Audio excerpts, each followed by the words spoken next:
pembelaan. Matius pasal 5 ayat 10 berkata demikian.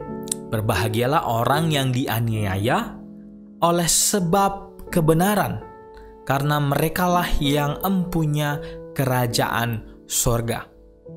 Tidak mudah untuk menanggung penganiayaan karena memperjuangkan kebenaran, bukan?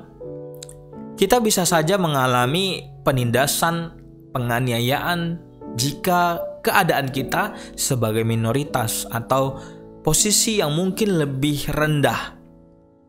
Situasi yang tidak menguntungkan bisa dan kerap kali mengalami orang percaya. Bahkan semua orang, saya yakin percaya, bukan hanya orang percaya.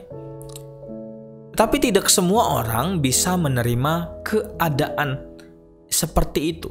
Dianiaya, direndahkan, ditindas. Ada yang memberikan reaksi keras sampai, udahlah, Tuhan itu seakan-akan seperti membiarkan aku seperti tertindas. Gimana sih main ke Tuhan? Sama seperti perkataan bangsa Israel ketika dipimpin keluar dari tanah Mesir. Mengapa engkau menggiring kami seakan-akan kami seperti mau mati? Seperti ini Musa. Banyak yang bereaksi demikian karena tidak sanggup menanggungnya. Yesus mengatakan kalau mau mengikut Dia di dalam Matius 16 harus memikul salib dan menyangkal diri.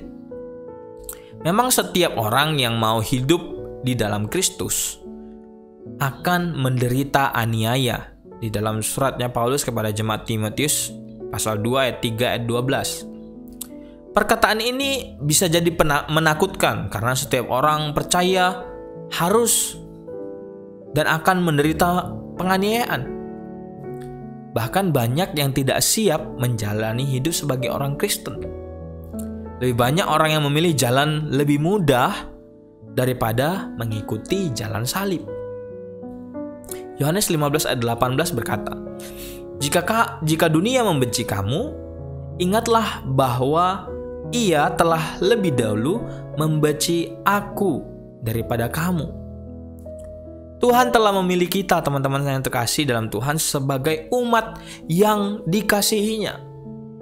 Meski kita harus mengalami berbagai penganiayaan, fitnah, dikambing hitamkan, direndahkan, tidak dipandang orang, tetapi percaya ada satu hal yang menjadi janji Tuhan.